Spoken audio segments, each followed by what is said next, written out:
Well, hey everyone. Welcome to episode 338 of F-Stop, Collaborate, and Listen with your host, Matt Payne. This week, I sat down and chatted with a photographer that comes highly recommended out of the Cape Cod area, Betty Wiley. Betty has been making images her entire life and has been using and teaching Photoshop since the mid-1990s. Today's conversation meanders through some very fun topics, including her obsession with lighthouses.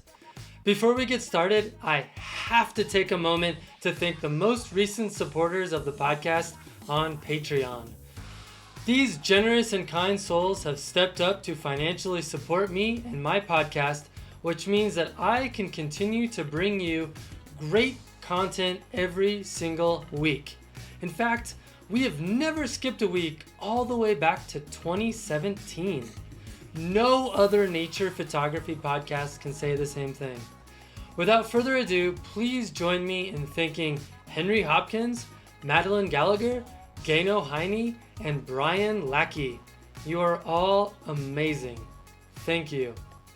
All right, let's get to this week's episode with Betty Wiley. All right, Betty Wiley, it's great to have you on the show. And thank you for having me. I'm looking forward to speaking with you and giving you my thoughts about photography and I guess anything else you want to know. Well, almost anything. Let me put it that way. Sure, I'll take what I can get. Okay. Well, I'm happy to start off with a little bit about my background, and that is I'm originally from Las Vegas, Nevada, and most people, the next question I usually get from people is like, I didn't know people lived in Las Vegas. Huh. But I grew up in Las Vegas, did my undergrad in Las Vegas, and I've been in New England for, over 42-43 years now. So I consider myself a New Englander at this point. Yeah, I could see that. Speaking of New Englanders, you come highly recommended from both Ben Williamson and Michael Blanchett. Oh, that's so nice to hear. I have such enormous respect for them as photographers. Knowledgeable, just great photographers. You know, it's in their DNA. They're terrific. They're both, what they turn out is just amazing. Yeah. Well, yeah. So for people that aren't familiar with you, I mean, you just sort of gotten into it already, but I would love for you to tell us a little bit more about who Betty Wiley is. All right. Well, I've been photographing since I was a little girl. I kind of come by it naturally, you might say. My uncle was a photographer, a professional photographer, although he didn't do it full time. I remember, I grew up out west. We would often take vacations, and my uncle, and of course my mom would be there, but my uncle was always photographing. He had calendars and cards. And my mother was, I guess you would call more of a hobby photographer, but we used to go on trips, and I'd be in the backseat of the car, and I remember always looking out the window, at the landscape. Again, this is out west. I'm talking going through Utah and Wyoming and Montana, all these beautiful places. And looking out the window, kind of seeing it as a scene I might see through a camera lens, if that makes any sense. It does. So I actually even thought about doing photography professionally, going to a photography school like Brooks out in California. It was open at the time. A lot of people went there.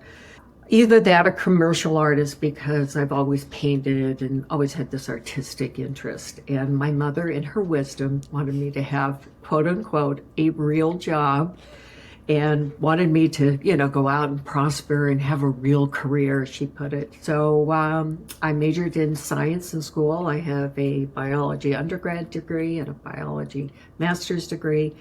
And for the up until I retired in 2007, I worked in the pharmaceutical and biotech industry. So, yeah. So, my job was such that I just didn't have a lot of spare time. It's a demanding work environment. So as soon as I retired, actually really maybe the year or so before that, I always photographed, but it was always kind of like in the corners of my life. So as soon as I retired, I jumped headfirst back into photography, and I can honestly say right now I'm almost doing it full time. Living on the Cape like I do, I worked for a lot of the magazines down here on the Cape. In fact, this happens to be a busy time for me on the Cape because I photograph almost all the gardens down here for the magazines. I don't mean all the gardens, but I photograph for almost all the magazines, gardens, and other kind of lifestyle features. And so when I'm not doing photography assignments, I'll be out with Michael or whoever, out photographing, and I sell my work on my website. And my husband actually is my sales agent in a way. He works in what's referred to as the artist shanties in Hyannis. So that's what he does in the summer months, off and on during some of the weeks in the summer and on weekends. Nice. That's That's awesome. So That's awesome to have the built-in salesperson. I know, isn't it though? It's really not my wheelhouse, so it's good that somebody in the family can do it and do it with a smile on their face. Right. Yeah. So I used to be a huge nature photographer, birds and wildlife. I mean, I was passionate. But it got to the point where the gear was just getting heavy for me to manage. And so now these days I do mostly landscapes plus the work I do for the magazines. Gotcha. Okay. And I also taught for quite a long time. I used to teach at the Cape Cod Art Center. I used to lead photography workshops and teach editing, Lightroom and Photoshop and, other plugins. So, yeah. So what's your secret for being so tapped into the local community that you're kept that busy? Oh, well, I kind of got a lucky break. I think, we bought our house in 2006 here on Cape Cod. We used to live in central Massachusetts. It's a beautiful area in its own right. But back in 2006, photography, it wasn't as saturated as it is today. So back in 2006, I actually ended up reaching out to a magazine that I had picked up at a newsstand. And I just reached out just to see if there would be any interest. And sure enough, there was. Now, I don't think it would happen quite the same way today because there's so many photographers out there. But back in 2006, there weren't. And so I was just lucky. And so over the years, they just became, I guess, very comfortable working with me and appreciated my work ethic. And it's been a great relationship that I've had with, the magazines down here. And I have photographed one time all of them with the exception of maybe one that I can think of. But I currently shoot for Chatham Living magazine. It's a beautiful magazine. It's published in Chatham, of course. And then Falmouth Living magazine, South Cape. I could go on and on. Such interesting people here on the Cape as well. So I've been really fortunate. I think it's a little bit harder to break into that now. Back then in 2006, before digital photography became so huge, I was able to create a niche for myself. Yeah, there's really only one magazine like that where I live, and the way that works is they have a list of photographers that they send an email to once a year. They say, hey, here's the things we're going to be covering over the next 12 months. Upload your files to this Dropbox folder, and if we use your photos, we'll pay you. And that's it. And I've gotten pretty lucky. I've gotten, I don't know, maybe the last 4 issues, they've used 2 or 3 images per issue. Oh, wow. That's great. Yeah, it's nice. That's great. I mean, that's great. I mean, it's a certain sense of satisfaction and I guess validation when somebody wants to publish your images. That's the other thing. And then to get paid for them, right. Yeah, thankfully there's still publications that will pay for good photography. Yeah, I mean, it's getting to be less so these days because, everybody has a camera and sometimes people, especially here on the Cape, sometimes people just want to see their name in print. Just credit is fine. I know. But, yeah. Stop doing that, people. I know. I tell people that all the time. I tell clients and so on, don't do that because it hurts those who are actually making a living with their photography. It's a bad precedent to set. All right. Well, Betty, what keeps you rooted in the Cape Cod area? I mean, obviously you've talked a little bit about the connections you've made there, but what is there for a photographer? Oh my gosh.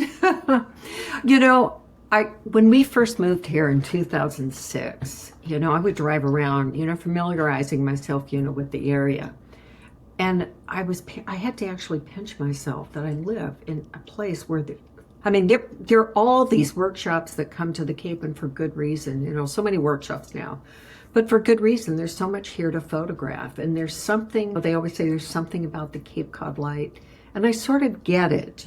Being surrounded, I think, on three sides by water, I think helps generate some weather and atmosphere. And, we have, of course, lighthouses galore, and everybody loves lighthouses. Let's face it, almost everybody loves lighthouses. I was going to say, almost everybody. Real quick, I have a quick, fast story that'll make you laugh really hard because I just did a workshop in Newfoundland, which has some great lighthouses as well. And one of our clients was there just to photograph birds, and I had such a good laugh because we rolled up to this lighthouse, and it was like really foggy and mysterious looking. Oh, just the kind of stuff we like. Like for most of us, we're like, oh, this is gonna be really nice, and he was like, well, what is this? I'm supposed to photograph a lighthouse in fog, and I laughed so hard because I'm oh like, my word! And see, I would gravitate to that. Yeah, but it's like to your, it's not for everyone. We all like different things, and I guess it's a good thing we do. Yeah. So I'm sorry, I just that made Oh me laugh. no! I think it's a great story, but we get atmosphere. And I always say so many things can go into a successful image. One of them is, of course, beautiful light. And, I love chasing light just as much as the next person, but I love to go out when there's bad weather. I really do. I've captured some of my best images right before or after a storm. And even sometimes in a storm, I've captured just, it tells a story. It can make an image very compelling, when you're capturing that moment before you get a shelf cloud, that's about to descend overhead where you're shooting from. So I love weather, but getting back to your question about Cape Cod, we have, of course, seascapes because we're surrounded on three sides by water, and the lighthouses, which I've already mentioned, but beautiful beaches. Sand dunes. There's just so much here. Do we have a rocky coastline? No. Do we have waterfalls? No. Do we have a lot of rivers? No, but we have our beautiful tidal marshes that are just beautiful. Especially, in the summer, of course, they're really beautiful and lush and green. But in the fall, the autumn color in the marshes is just, it's just magnificent. It really is. It's almost like somebody lit a match to the marsh when the sun is going down. It's just kind of sweeping across those marsh grasses. There's just so much here, so much interest here. And then, of course, sometimes we get these like big nor'easters, which make for great shooting because we get these big waves. So lots to shoot. Do we have everything? No, but there's no place that does. But there's a lot here. And every time I go out, I'm just like, I still can't believe I live here. I'm going to challenge you on that, though. There is one place on Earth that I think has a little bit of everything, but none of it's the best.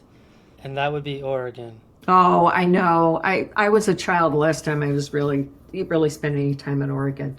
And, I always thought if I didn't live on the Cape, two places I might live, and one would be in Maine. I absolutely love Maine and the rocky coastline. And probably because it's so different from here with our beaches. We don't have that rocky coastline. Right.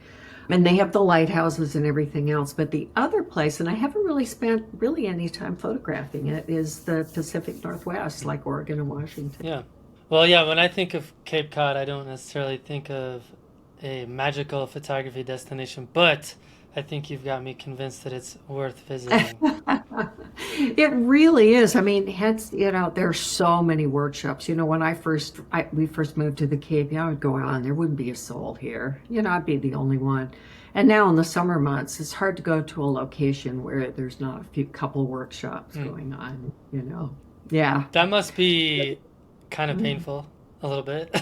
Well, it can be, of course, because, we all like shooting, and we don't have a crowd of photographers around. But, when you live here, I can always find those spots where not a lot of people are. I know this area so well that, if I go someplace and I see, several workshop groups or whatever, I just, if I don't want to deal with that, I'll just go someplace else. It's not a big deal. I just manage, I work around it. Yeah. And the good thing and is... I see why people come, it is so beautiful here. We don't always have the best weather. It takes a little bit longer to warm up in the spring where the inland areas are quite a bit warmer, 10, 15 degrees. But our falls are amazing here, amazing. So we stay warm a bit longer than areas inland.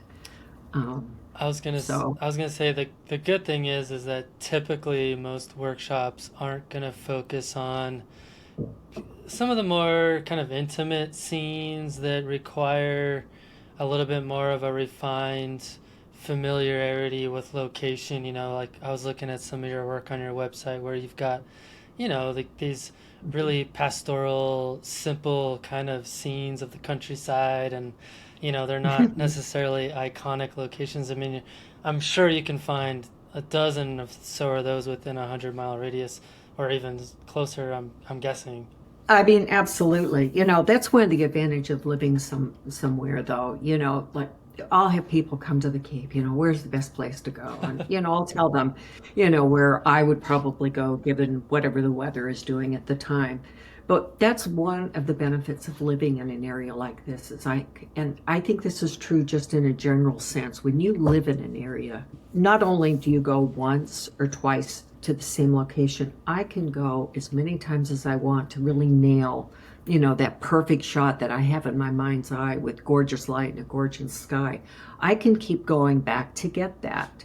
But when somebody's on vacation, sometimes people leave really discouraged, like, oh, I wanted to get a great sunset or sunrise, and I only had a little bit of time.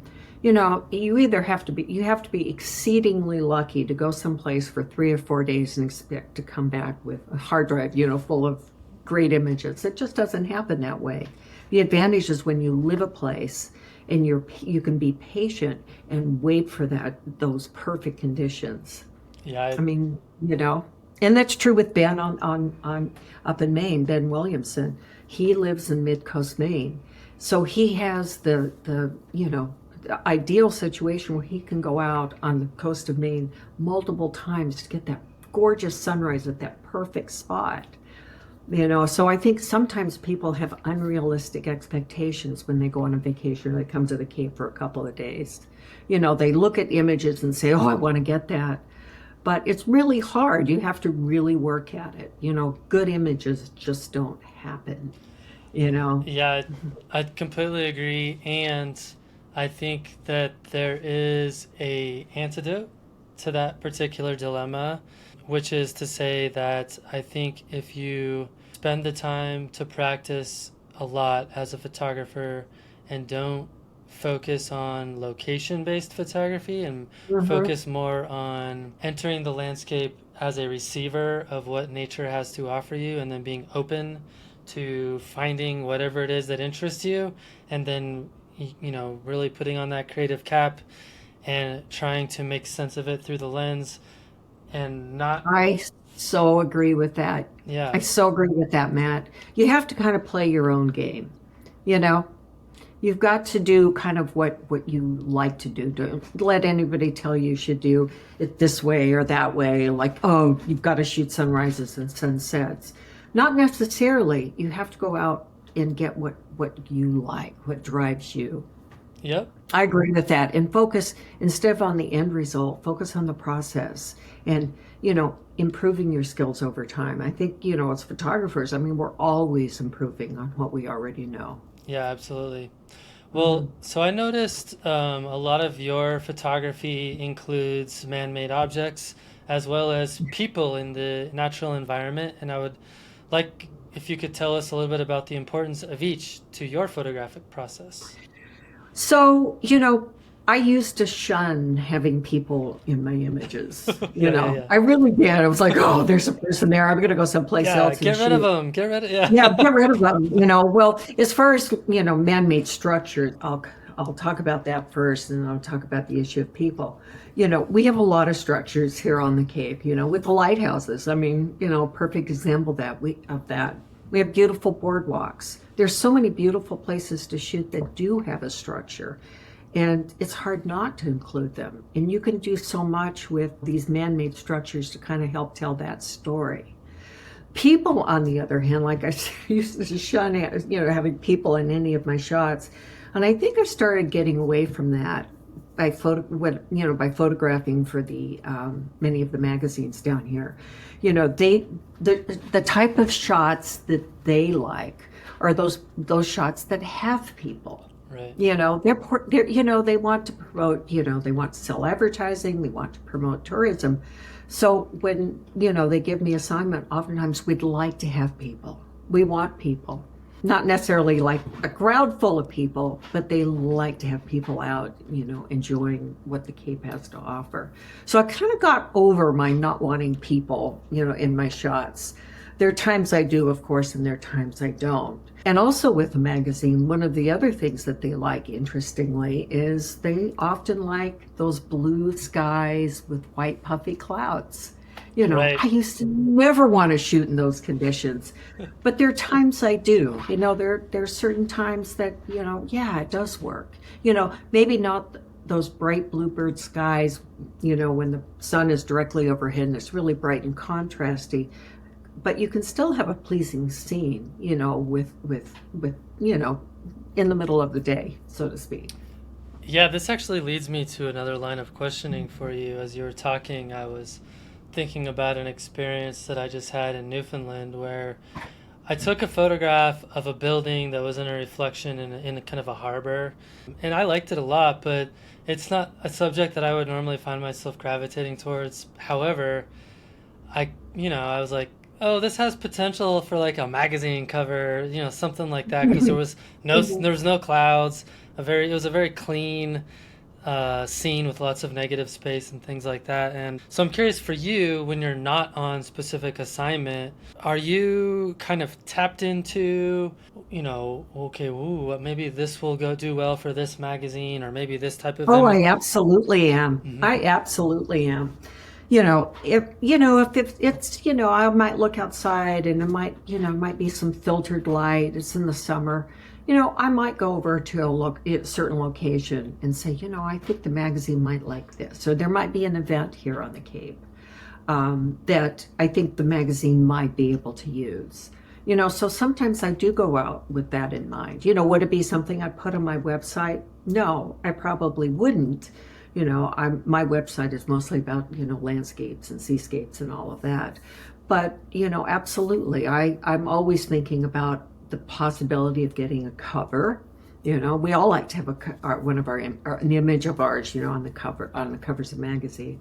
So sometimes I do think about, like, oh, they like a blue sky with white puffy clouds. So I might be somewhere and I see people getting in colorful kayaks and they're going to go on a kayak trip on the marsh. I might photograph that because I know those are the types of images that the magazine often looks for. And I've been working with them for so long. So I'm usually one of their first, they'll often reach out to me first. Oh, do you have an image, maybe, a bike parked on a beach path, up against a beach fence, at one of the beaches on the Cape. But all I have to do is type in my keywords, using Lightroom, and presto, Right. I can turn it around very quickly for them, which has been an advantage for me over time because I can turn things around for them so quickly. It makes them, reach out to me even more than maybe somebody that doesn't know how to get their hands on a certain image quickly. Right. And, I can thank Lightroom for that and the ability to use keywords. Yeah, absolutely. So I have a kind of a follow-up to that, trying to get a little bit deeper into the inner workings of Betty Wiley here. Oh, So I know you said you originally were more interested in wildlife and nature specifically, and now that you're kind of tapped into this magazine culture and things of that nature, I'm gonna guess a little bit that it wasn't always something you were naturally drawn to, but over time you started to see the potential of certain scenes. So I'm curious, and I'm struggling to find a way to ask this question, but like when you're out on a location and you know that it's not necessarily something that is going to be exciting for your personal work, like something for your website, how does that change kind of your attitude or your excitement level or your approach to kind of, approaching that particular scene? well, I've worked with magazines for so long down here. Like I was saying before, I generally have an idea of kind of the kind of things that they like. they're not as drawn to sunrises and sunsets and storms and, all this beautiful light like I am. So, there'll be times where I'm going out shooting and I'm shooting just for myself and for my website. I'm doing what I really love. And I love landscapes as much as I love wildlife. It's just much easier for me now to really focus on landscapes. And, it's something that the magazines are more interested in than, say, a shot of a, I don't know, great gray owl or whatever, Yeah. But there are also times when I'm out and I'll see a scene. And again, I wouldn't put it on my website, but I think down the road that one of the magazines may ask me for something. So it goes in my files. I keyword it. So if by chance they reach out to me and say, like I was using an example before of a pike on a beach path, I can quickly grab it and turn it around for them. So I have kind of like this library of, well, two libraries really. My stuff, the stuff that I really like to shoot, and the stuff that I think would have an appeal, for the different magazines that I've worked with. Yeah, that makes sense. And then do you have the same level of enthusiasm for creating those types of images? Probably not. Okay. Probably not. I mean, I enjoy shooting. I mean, I'm a photographer. Sure. I like to be out shooting. Would I rather photograph a gorgeous sunrise or a sunset? Absolutely. Right. But I enjoy the process of photography. At the end of the day, I enjoy being out with my camera and 100%. photograph. Yeah, Yeah. I mean, like taking Yeah. this example I gave you about this building and the reflection in Newfoundland that I photographed, not something I'd normally photograph, but for me it was like I saw the potential and it's like, okay, I want to hmm unlock this puzzle real quick. How do I want to shoot this scene so that I can maximize its usefulness? And once I nailed the hmm shot, I'm like pretty happy about that. So, it was hmm enjoyable. Wasn't necessarily as enjoyable as, say, discovering some really unique, interesting scene, but it was still fun. Yeah, it is. It is. And again, bright, harsh midday sun. Yeah, I don't love it, but I Yeah. like, I don't. I just, I'm being totally honest. Would I go out and seek scenes like that? No, not necessarily. I would seek them if I'm out, and I always have my camera with me. I mean, always. My camera gear is always with Hmm. me. So if I see something interesting that I think the magazine would like I said before, I'll photograph it. Sure. I will. And there are, I've seen times here on the Cape where people have, turned images that, it's bright and contrasty in the middle of the day, but they've put on a neutral density filter and done some intentional camera movement. I think if you're, passionate about photography, you can almost always find something to photograph. Yeah, I agree. Is it kind of like you're taught, is it what you love to shoot the most? No, it's not always. But I think when you love photography as much as we do, we're always happiest when we're out shooting, right? Yeah, Right? absolutely. Outdoors and out shooting. And maybe the subject isn't my number one choice, but I enjoy the process. I really have to say I do. Yeah. Well, along those same lines, on your website, you have a favorites gallery, which I love it when photographers include a favorites gallery because it's kind of a little window into their soul in terms of what makes them tick or what gets them really excited when they're using the camera. And I noticed that about half of the images that are in your favorites gallery I knew it. Yeah, I are knew you were going to say that. they're yeah, Lighthouses. lighthouses. So like what draws you to lighthouses? I think for several reasons. One, I think they're very picturesque. Not everybody may agree, but I think they always make an interesting subject. I'm always looking, for something that is a good subject. Whether it's a beautiful boardwalk stretching over a marsh, which I live very close by the way, and I go there often, but I'm always looking for something that's an interesting subject. I find it less interesting to photograph a sunrise when there's no foreground or subject. I would be much more drawn to photographing a sunrise having something, a subject in the scene, like a lighthouse or a fence or a boardwalk. Hmm. Just shooting, a beautiful sky when there's no foreground isn't compelling to me. Sure. And, that's also something that, when I've been asked, like, what are magazines looking for? Well, working with a magazine, of course, they like space to be able to put the header, the name of the magazine. but they also look for an image that has depth, a foreground, midground, and a background being the sky. So lighthouses are so unique, well, not unique to New England, but it's such a part of our New England landscape or coastal scape, if you will, that I've just always loved lighthouses. And sadly, I think a lot of our lighthouses are going away. A number here on the Cape have been decommissioned. They've turned, in fact, there are places where you can actually, the lighthouses that you can actually buy if you're so inclined. One of my favorite lighthouses here on the Cape has, been decommissioned, is in the hands of a, nonprofit. And they conduct tours and raise money, and, it's a beautiful lighthouse. But sadly, with, global positioning system, GPS, I think lighthouses no longer have the usefulness that they did back, say, in the late 1800s.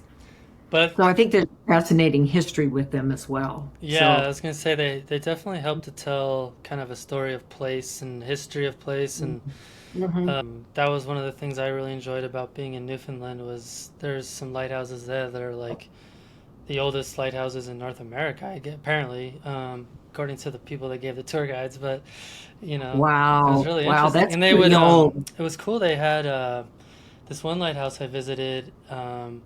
They actually still had the intact original mechanism that they had to use. So every 2 hours, somebody had to re-crank this line, and it was attached to these weights that would slowly turn these gears at the very top of the lighthouse, and that's what kept the lights turning. So every 2 hours, someone had to do that. So they would take turns every day, all day long. Wow, that's so interesting. So many of the lighthouses have become automated, and they replace, the lights with these, like really bright LED lights that don't really photograph as well, especially if you're doing Milky Way photography, one of these lighthouses. But so many of them have such an interesting history. We have one here on the Cape that's the oldest on the Cape.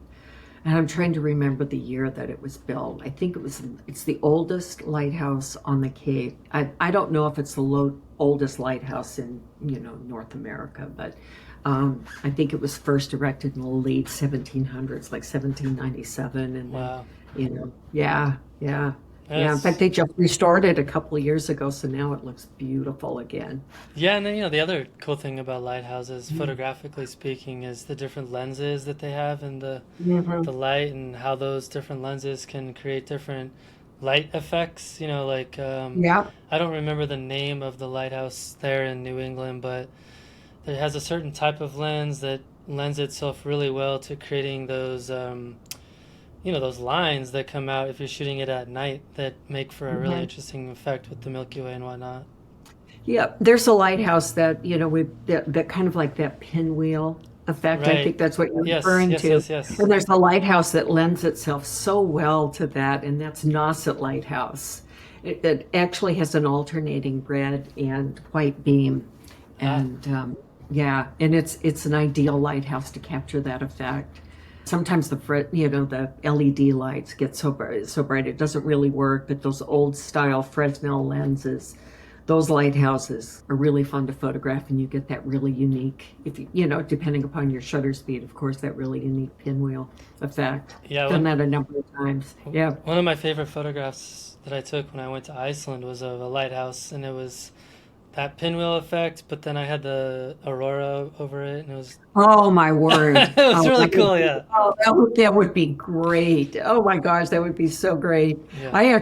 We were supposed to have an aurora here last night, although I didn't think it would extend as far as the Cape. They were saying Massachusetts, but I think it was more like up towards Boston. Right. We're about an hour and a half, 2 hours, south of Boston.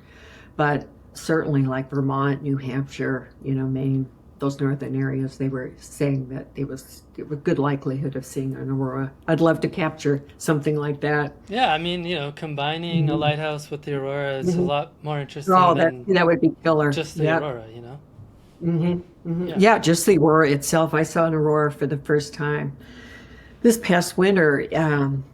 I went to Norway, and on my bucket list, I'd never seen the aurora. And it was we have one night with a good aurora, and it was just amazing. Oh, it's super cool. Yeah, going to Iceland next year, and I hope we have a lot of aurora activity. It's supposed to peak next year, so next year should be a good year to photograph the aurora.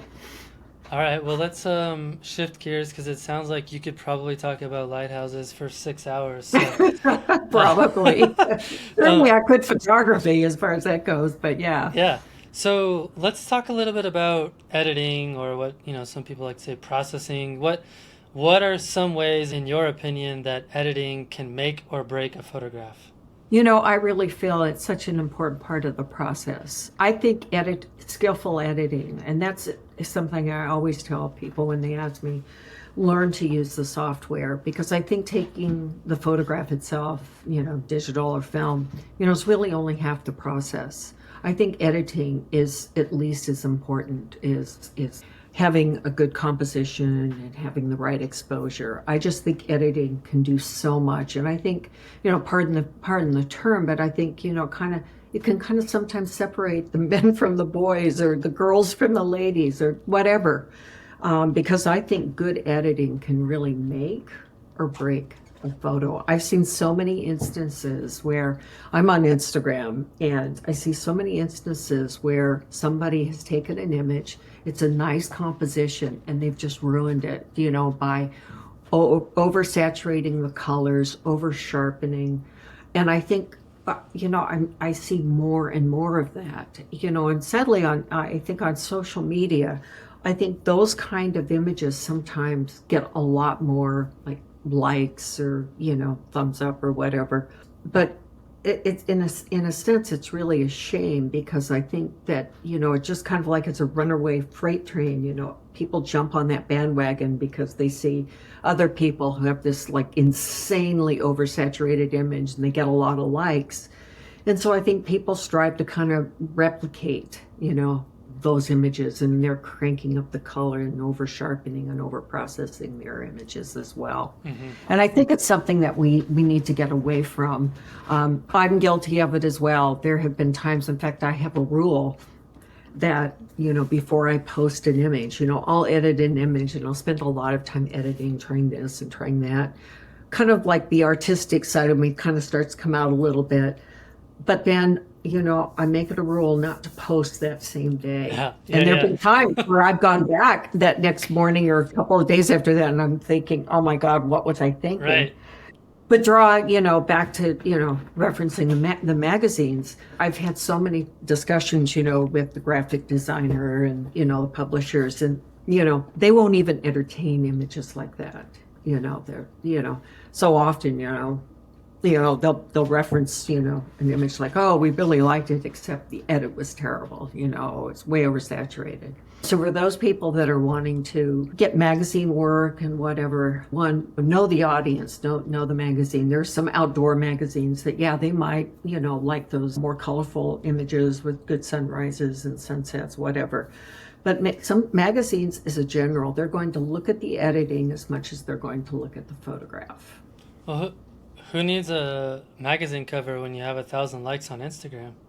Yeah, that's right. I'm just kidding, by the way. Yeah, no, I know. No, but I just think editing is so important. I think it behooves people to learn the software, because there are so many times when I'm out and I'm shooting something, I know exactly, I've used software. I've been using Photoshop since 1996, 97, so I know what software will do.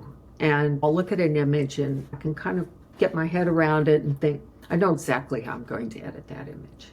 I'm going to do this, this, and this. Yep. I might look at another image and say, oh, I'm going to do that to this image. I know the potential of software to really bring out the light or the color or whatever. I pride myself in being pretty knowledgeable about editing. And I think it behooves people to learn how to edit their images well. I agree. And like you were saying, I'm guilty of that too. I mean, pretty much all my photography from 2012 through 2016 was pretty bad. So I think we've all done that. Yeah, it's part of the process, honestly. But I find it fascinating how big the gap is between, someone who's been doing photography for 5, 10, 15 years, their ability to, tease out or look at an image and say, oof, I think that's been processed a little bit too much versus the general consumer on Instagram. They're Mhm. mashing the like button. I don't totally understand what explains that gap. Do you have any Yeah. feelings about that? No, I really don't. I'm just, I just see so many images, and I have to say, I've been as guilty as the next person, with editing an image, and I go back and I think, oh my God, I posted that. What was I Yeah. thinking?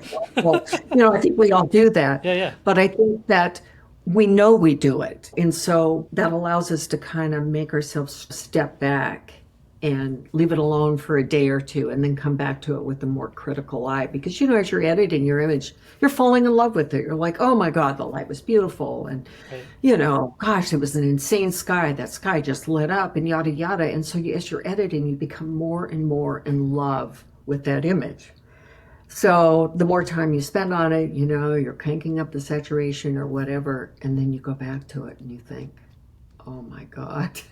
Thank God I didn't post that one. Or alternatively, oh my God, I posted that. And what was I thinking? Let me quickly delete that image, from my feed. Yeah. You know. But Yeah. I think that, it's a wise photographer who knows, like, when to set limits on themselves and knows how to, step back and be a critic of their own work. I think that's just as important as, understanding your camera and knowing how to edit, but you also have to be able to be your own critic sometimes. Yeah, and I think you kind of have to reach a level of maturity where you're okay receiving feedback that isn't Mhm. validating. Y- y- That is so true, Matt. I worked in, a pharmaceutical and biotech industry, and, everything we did was, reviewed by peers. I mean, that's the way the process worked. And if you had a thin skin, forget it. But there's so many people out there that they'll ask you for your opinion. And when you give them an honest opinion, like you would in an academic or, techie type, setting, that oftentimes it's the general photography group. Somebody will ask you, like, what do you think? And if you're honest, they don't want that. They don't want that critical feedback. They want you to tell them how great it is. And they get up. And it's a shame, because I think we all should accept feedback, good and bad, to become better photographers and better editors.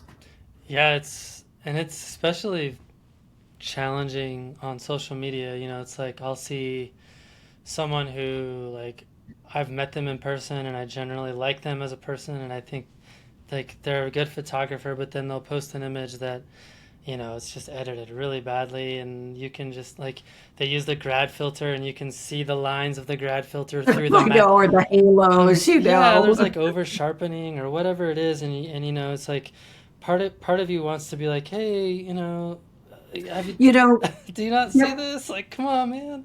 I know. That brings to mind a point that, I think sometimes people are guilty of, it's been drilled into their heads on social media that you have to engage your audience. You've got to post, and produce content. Yeah, Where I think to a large extent, you're kind of known by your worst image, because you can have all these great images, really nice images, and you post a bad one. Guess what people are going to remember? They're going to remember that bad one. mm. I think it's important not to concentrate on just posting in quantity, but post your better stuff. Don't feel like you have to post every day. If you don't have something that, you feel is worthy of posting, then don't post. Yeah, I agree. You know, Yeah, yeah. and I'm guilty of that. I went through a phase maybe I don't know 2 or 3 years ago where I was like, oh, I'm gonna post every day, and then I was posting stuff that wasn't that good, and I'm like, oh, that was probably not the best idea. Yeah, I know, and I've gone back and I've, on my Instagram feed, and the times I've looked at it, I was like, why did I post that? So I Delete, deleted it. archive. I delete it.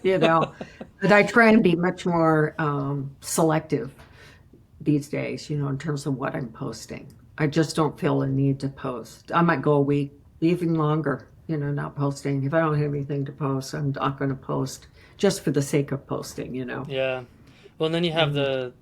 the other end of the extreme. There's this photographer that I've met before that used to live in the same city I used to live in, and he somehow amassed this huge following on Facebook, like 200,000 people or whatever, and he would post an image, and then like photographers would give him valid critique of the image, and then all of these people that follow him, they would come to his defense and like talk badly about you as a person, and it's like, no, I'm just trying to point out things that I'm noticing about this image. I'm not trying to say they're a bad person or a bad photographer or whatever. And it's hard because, it's like if you love photography, sometimes it's hard to restrain yourself to not want to say, hey, like, I noticed something here. I know, and, at the end of the day, I think that it is subjective to a large extent. You look at camera club competitions and, they can be good or they can be bad.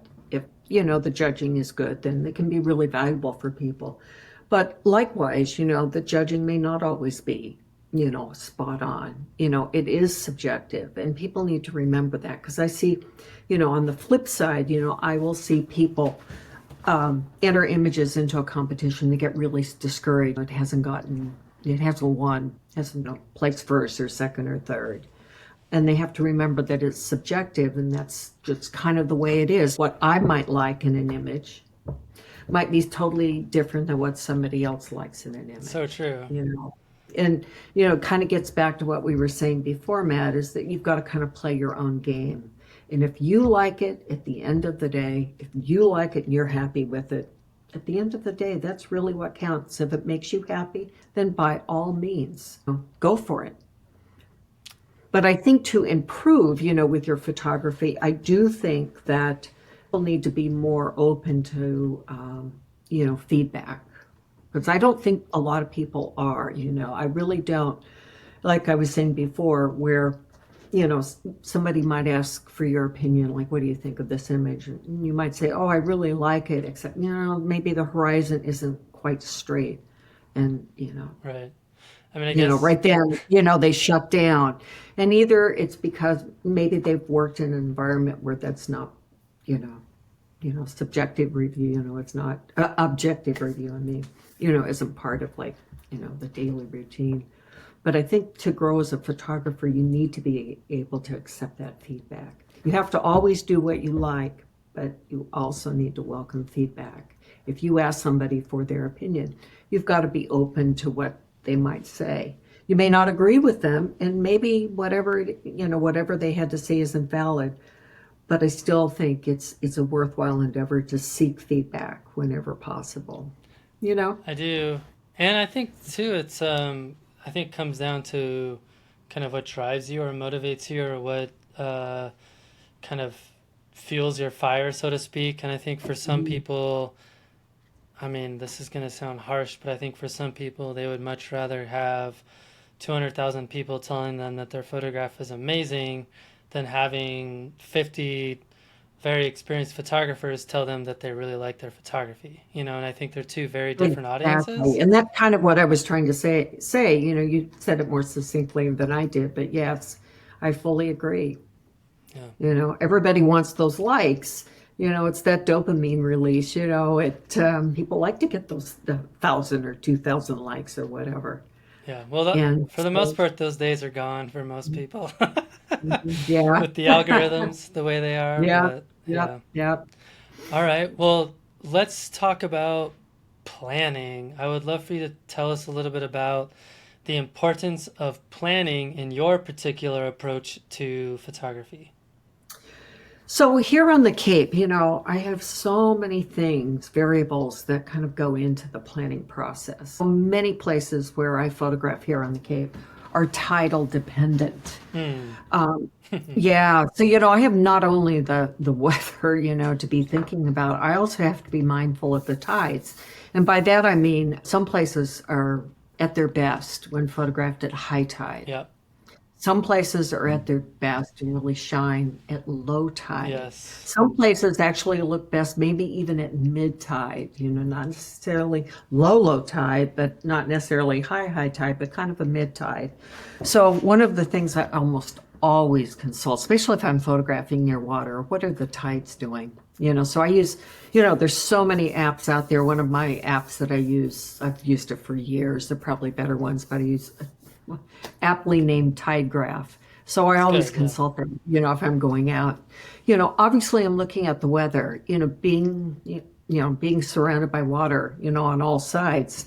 I care what the weather is doing in terms of like, is it really windy? If it's really windy, I'm not going to be photographing boats and getting reflections.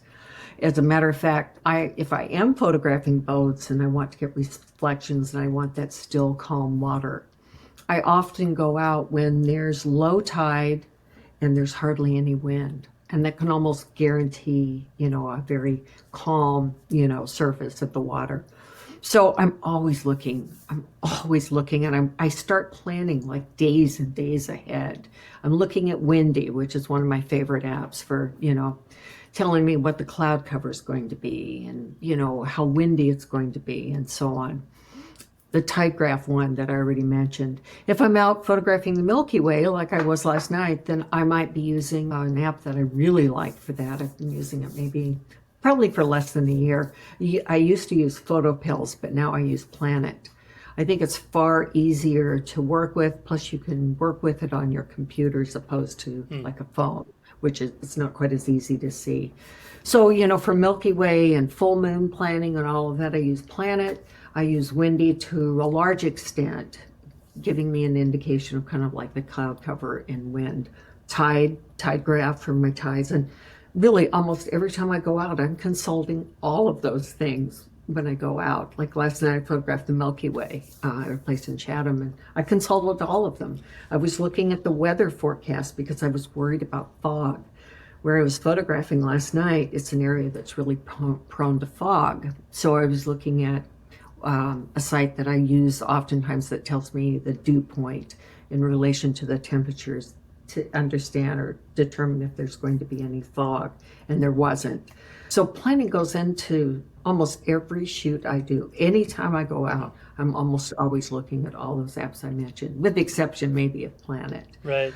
I also am paying attention direction of light, so I'll use TPE if I just want to quickly look to see, what direction the sun is setting or what direction, the moon is rising. Because some places I really like when the sun lines up directly in the direction that I'm shooting. So there's so much planning, like I said, that goes into, where I'm going to be shooting. But, at the end of the day, sometimes you just have to go and physically scout that location. Because here on the Cape, I can't tell you the number of times where I'm like, oh, it looks like it's going to be a great sunrise on a particular morning. And, I know this area, usually know pretty much what's going on. And I've gone to that location, and guess what? They're dredging the harbor.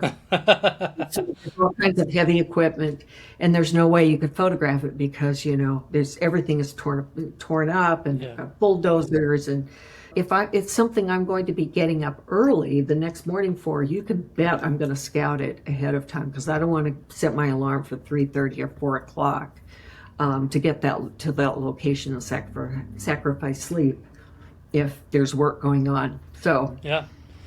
Yeah, it's interesting. I almost feel like you can also reverse engineer a plan based on all of those conditions you described. So, for example, you're like, okay, and I think this requires a familiarity with place and location. Oh, I do too. But Yeah. you could say, okay, oh, it's going to be low tide, and oh, it's not going to be windy.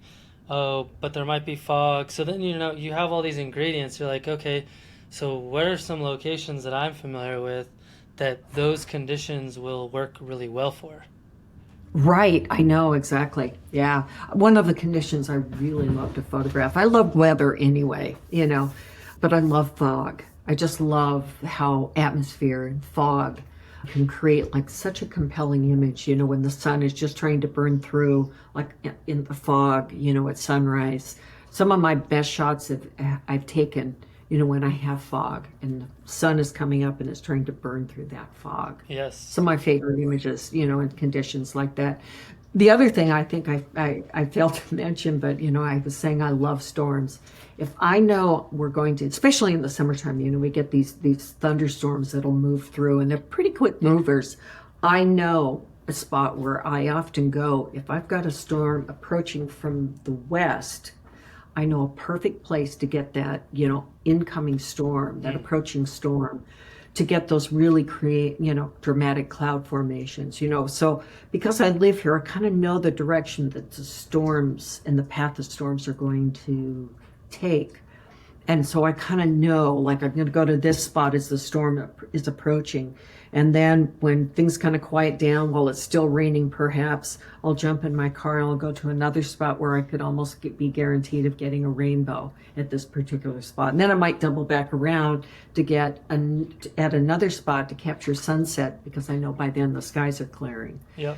So intimately, really knowing your locations really does help. Oh, it's huge. I mean, you talked about tides, and as someone who lives not at the ocean, it's just not something I'm normally familiar with thinking about. And I just did a trip to northern Spain a few months ago, and Oh, wow. for almost all exclusively seascapes. And I just came away with it with such a greater appreciation for seascapes, because we found this location that we had great clouds, we had perfect conditions, but the tide was wrong.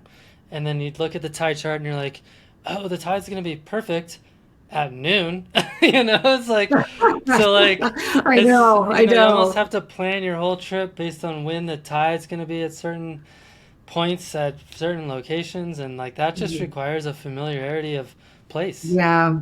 When I used to do workshops, lead workshops on the Cape, I would always plan those workshops around the weather and the tides. Like, I have some favorite places here on the Cape that, pretty well known at this point. Like, Rock Harbor is famous for its, what they call the clam trees.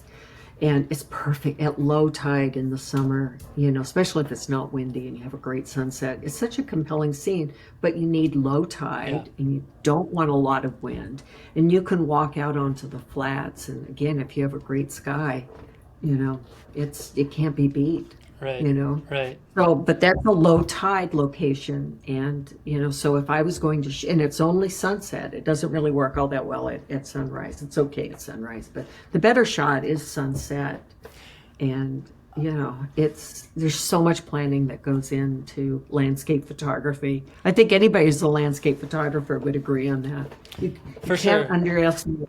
For sure. I will say, though, that getting it completely wrong is actually not a bad exercise to go through, because it will make you a much better photographer in terms of learning to see. For example, I was talking about being on the coast, and we wanted high tide for this particular scene, and we wanted it to be kind of moody skies, because there's these rock formations that come out of the ocean, and you want this dramatic scene.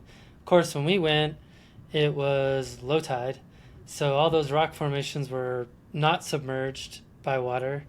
But what was kind of fun about that is we could actually go out onto them and explore them and get really weird, interesting compositions from literally right on top of the rocks.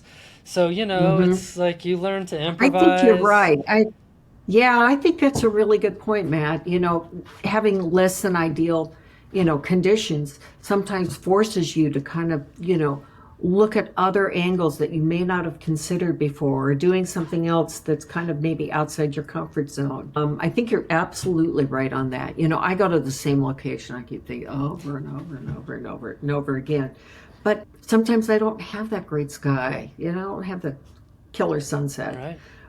But so guess what? I might be doing long exposure, with waves, getting nice patterns, of the water. Right, or, like walking the beach and looking for interesting patterns in the rocks, or, Exactly. whatever. And I think that's true. Sometimes we as landscape photographers often are looking, straight ahead or up, but sometimes you have to look down. And that's the same thing, kind of look behind you. Yeah. Sometimes the best scene is behind you, as we've all been told, over the years. But also sometimes, those intimate landscapes are looking down at the ground and finding is interesting, formations in the sand. Can be just as compelling as a big landscape. Yeah. All right. Well, I wanted to ask you a couple more questions. Sure. So you talk a lot about the use of software to improve your photographs, having used Photoshop since 1997, which is the year I graduated high school. Uh, This is how old I am. I'm old. I'd love for you to talk about finding a balance between the final edit versus Mhm. what you actually experienced and saw, and maybe talk about, does that even matter to you? It does to some extent. I want the scene to be more or less accurately depicted as what I saw, but I will often enhance what's already there. Hmm. Now, have I replaced the sky in the past? Absolutely. I think, I mean, of course, I'll be the first to admit it. Yes, I have added clouds at times and I have replaced the sky.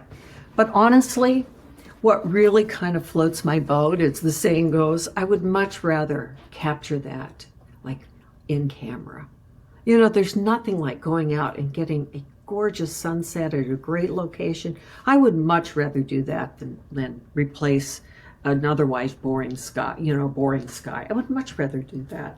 But I'm not a photojournalist. Will I remove things that are distracting in my image? Absolutely. But I do like to enhance it almost in a creative sort of way. I like to enhance the colors and the light that's already there.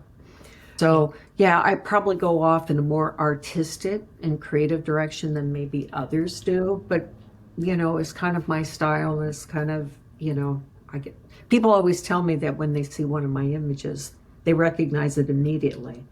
I'm not quite sure what it is that they're recognizing. I just know that I'm drawn to a certain type of edit and color, certain type of color grading, I guess, if you will, Sure. that appeals to me. So I guess maybe that's why my images are recognizable. I don't know, but I think as landscape photographers, I read an article. I don't know, it was a while back, and it really hit home for me. And I can't even remember now who wrote it. It was like a blog, but they were saying, it's kind of not so much what you do with an image, but what you say about an image. And I think that's really true. I won't identify the person, but I know this location really well. I know the Cape really well. And he posted an image, and there was a rainbow. I was out that night, and there wasn't a rainbow at that location. I was out there that night. But it wasn't so much that he added a rainbow, but it was kind of like how he described the scene, like he was moved to tears after like he had a really crummy day. I don't know. I can't even remember what exactly what he said, but it was along the lines that he was moved to tears after seeing the rainbow, and I just thought, and then I read this, yeah, and then I read this blog, and I thought, isn't that? I think that's true, you know. I mean, I have replaced this guy. I often will say that, in the interest of fair disclosure, I've replaced this guy. Yeah, I I don't describe, like every single edit I did, but, you I know, don't know. I feel like maybe you're talking about an article I wrote, because I wrote an article called "Lying About Landscape Photography," where I talked all about, I don't care that you replace the sky or whatever, but like, don't lie to me that you didn't. When like when you do this flowery language. yeah, that's exactly it. And maybe it was you that wrote this article. It not only did it resonate with me, but it resonated with other photographer friends of mine, like Michael, for instance. We both talked about that and said, it really, really affected us. It really resonated with us. So it's not, I don't care, like you were saying, Matt, I don't care so much about what you do. It's what you say about what you do. Yeah. Like maybe you enlarge the moon a little bit. But if somebody asks you, was the moon that big? I would say, oh, I enlarged it a little bit just to make it a bit more prominent in the scene because Right. I used a wider angle lens. Yeah, I'm in this Discord channel with a bunch of other landscape photographers, and someone was talking about a similar experience that you had, where he was at a location with another photographer and the conditions weren't very good or whatever. They both photographed it. They didn't know each other that well, but they exchanged emails or something. And then he got home, and this other guy emailed him, and he said, "Hey, I'm gonna replace this guy, and I just don't want you to tell anyone that I did." And so, like, they're intending to lie to everyone when they describe the photograph, and they don't want anyone to kind of out them. It's like, you know what you're doing is wrong because you're asking someone not to tell on you. I just find the whole thing so antisocial. Yeah, it is. It really is. Yeah, what was it also interesting, I'm remembering the situation I just described to you. And the other thing that was the giveaway. So I was out that evening, as I mentioned. But the other thing was the giveaway. He used a rainbow. You can add a rainbow in Luminar. Right, You right. know, It all part looks of the your same. study. And I was like, oh, and that was really the giveaway because I thought, well, maybe I was very close by, but I wasn't at that exact same spot. But if there had been a rainbow, I would have seen it. But I recognized the Luminar rainbow. Right. No, I And then mean, there's the luminar God rays, the sunburst. It's like it looks the yeah, same. I'm like, yeah, yeah. nice luminar sun rays you got there. I know. I think everybody went crazy with that one when Luminar first came Oh out. yeah, and the same thing. Everybody was so excited to being able to add them, The and same you thing know, too. Like people posted them up and talked about how incredible it was to see, and you're like, dude, I you know. added that. Like I just don't Yeah. understand the why people are so compelled to take Mhm. advantage of the viewer that way. It's so Mhm. disingenuous in my mind.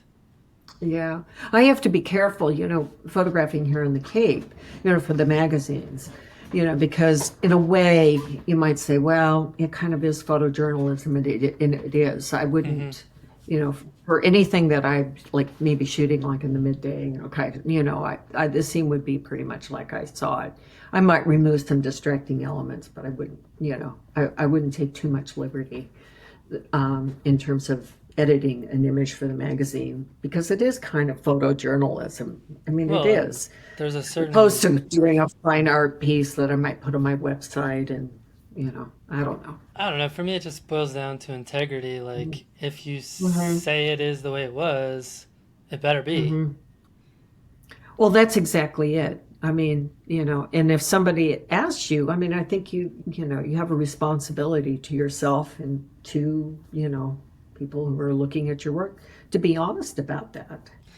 Yeah, yeah. Well, I could beat that horse dead into the ground. And Yeah, often, I know. I think we all could. And it might have been your article because I remember reading it. It was a couple of years ago, I think, that I read it. I can throw it And in the it show just has some. notes if people are curious. I think 95% of the people who read it thought it made a lot of sense, and then 5% of the people sent me nasty emails or called me a purist or, like tried to make fun of me or something. It's fine. Yeah. Well, yeah. You know, you're true to yourself, and at the end of the day, you have to kind of be. You have to be true to yourself and to your audience, I think. And if you're asked if you did something, then I think you have a responsibility to disclose it. A great example here, where that kind of happens that and I'm talking about Instagram, there will be people that will post an image that they took maybe 3 or 4 years ago, maybe even before that, and they'll post it and they won't say, like, oh, I took this from the archives. So I've had people come up to the Cape, drive to the Cape, Oh come here no. to the Cape with the express purpose of photographing a particular scene that doesn't exist anymore. That's unfortunate, So, if it is an image that, we took 4 or 5 years ago, I think that in all fairness, that information should be disclosed as well because, Yeah, I don't know. everybody loves, I don't you know. know. I mean, I guess I don't know. I'll play devil's advocate because Mm, I think people need to get better at distrusting photography. Like, to mhm, be honest with you, I don't believe almost any photography I look at anymore unless someone shows me the raw file. In mhm. fact, that's why I created the competition I created, the Natural Landscape Photography Awards, where we do raw verification of every image that makes it past a certain stage in the competition because Oh, wow. Wow. yeah, because I just got so tired of being deceived and, trusting people that I just pretty much don't believe anything anymore, and that works pretty good. Well, I think that, publications that we're all familiar with, I think Nat Geo got caught, Oh yeah. trusting an image, was, I don't know, a couple of years ago. I can't even remember what the image was about, but, it failed the Well, verification test. I think their first one was, gosh, it was maybe in the 80s or 90s. They had a cover photo of the pyramids of Giza, and I think they actually physically moved the relationship between the two of them or something like that, just so that they would fit the cover. Wow. Yeah. Something like Yeah. that. I wasn't aware of that one. There was one that was, I don't know, it was something about trees. I don't really remember the Well, I image very remember well. they had published an image in the magazine. It was a panoramic of the Milky Way in Africa, and it was fake. That is one, I know that one. I know that one. Yeah, Yes. Didn't it have, I think it had trees in it did. in It the did. They image. were like those. Yeah, that's the one I was thinking of. Yeah, Yep, there was a Milky Way and with trees, it was in Africa. Yeah, that is the one. and it was Yeah. weird I because know, especially now with AI, that, I know. so many people are, using AI. Well, that's another one. Um, Like, there's this mhm. photographer that I used to follow. I don't anymore, and I'll tell you why. Where he's been doing this thing where he posts these images on Facebook with no description. He'll like title it or something, but no description, anything, and it's fairly obvious to the trained eye that it's AI. And then people will comment or ask, "Is this AI?" And he doesn't even answer the questions or anything. So I'm like, I'm not gonna follow you if you're gonna just post stuff and then Mhm. ignore people's questions like that. That's almost worse than lying to me. So I just Mhm. unfollowed him. I'm Mhm. like, you're boring to me. Mhm. Yeah, there's somebody whose work I just found on Instagram, and I was like, oh, I really like his work. But when I looked at it closer, I realized that the bulk of what he posted is AI. you know. And I actually took a class on AI because I wanted to see what it was all That's pretty about. cool. It was fascinating. It is very You cool. know what I It is mean? But very like, cool. It's kind of not there yet for what I do. right. I was Oh, it's giving the close. talk, and I just didn't really like how anything came out. But there's certain genres that are it's pretty amazing. Oh, it's And I think it's only a matter of time where it would be really hard to tell what's real and what's not real. Right now, on certain, the people with plastic, skin is too smooth, right. there are these giveaway signs, but I think it's only a matter of time before it gets so good it will be hard Yeah, I to agree. distinguish what's AI and what's not AI. Yeah, I mean, it kind of is the same as the editing thing, but if people in the community know you as a photographer and then all you start posting is AI generated Hmm. images, the untrained eye is going to assume those are photographs. And I think for the most part, you're. mm, I feel like those people are just taking advantage of that fact, and I just find the whole thing to be super. Like I said, it's very antisocial. Like people know Hmm. you as a photographer, so you're taking advantage of the fact that people assume that it was captured with a camera, Hmm. and then you're not saying anything about it. You're purposely leaving out information. So, like, what's the point of that? Are you like purposely getting? Are you getting joy out of fooling people? Like, I don't understand Hmm. what the Hmm. why do that. Well, I wasn't sure about AI, so I thought, well, it was a good course actually. It was really interesting to see how images are crafted, with the prompts Right. and everything. It was really interesting. I found it like everything that I did. I mean, it just looked, it was all fakery, and I don't know. Maybe that's why I didn't like it because it didn't. It looked so fake. It really did. And I decided, after I took the class, that it probably isn't for me. However, people were producing some incredible stuff with AI. Oh, So I think like it, like with everything, I think everything kind of has a place. And I think there may be areas where AI would be really useful, but for my landscape photography, probably not so much, at least not now. yeah. I But mean, it's I think it's I think it's not his ways to I go. think it's an incredible tool for creative Mhm. expression or like, Mhm. experimentation, Mhm. or you have an idea and you're like, I wonder what it would look like if I combined astronauts in mason jars, and I actually did that with a prompt I did. I was like, I I want, know. and it created these cool prompts, and I liked the effects. And like I had one where like this astronaut was stuck inside of a mason jar floating in space, and it just looked Oh, really that's cool. cool. Like, Yeah. You can do some really cool things. yeah, but I would But, never post that and say, look at this mhm, photo. You know what I mean? Like that just feels so.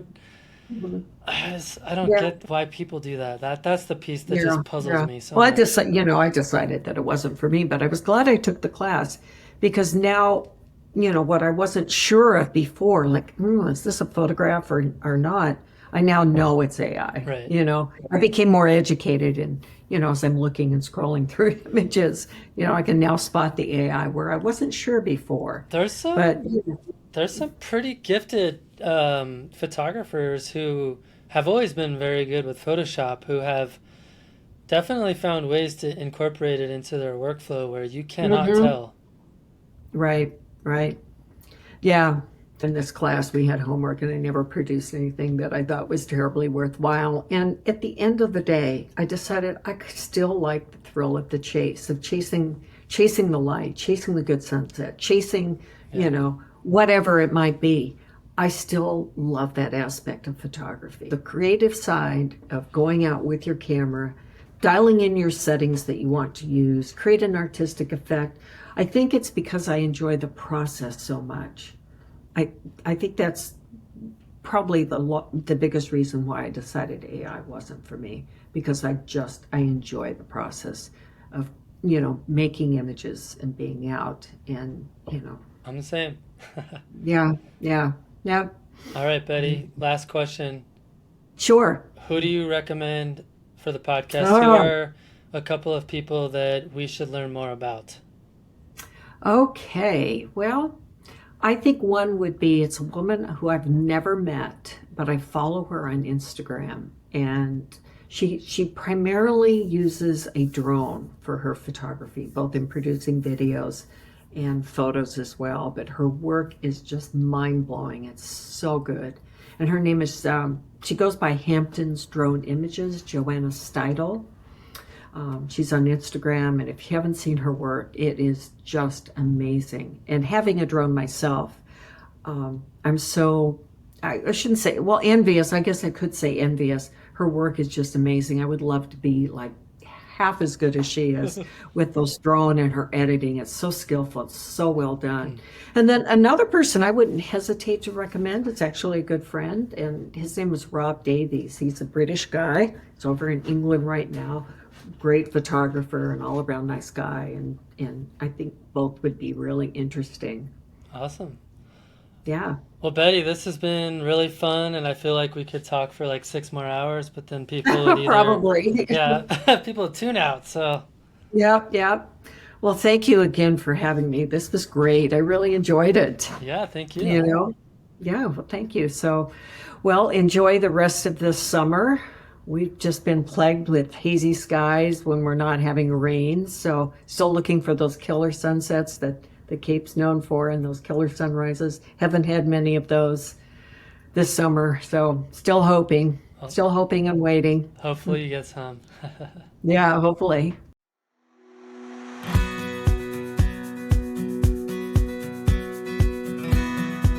Well, thank you to Betty for the very fun conversation on the podcast today. I really appreciate it. You've convinced me that Cape Cod can be a stunning destination for nature photography. I hope to visit your neck of the woods someday. Okay, that's all for now. Thanks for stopping in, collaborating with us, and listening. See you next week.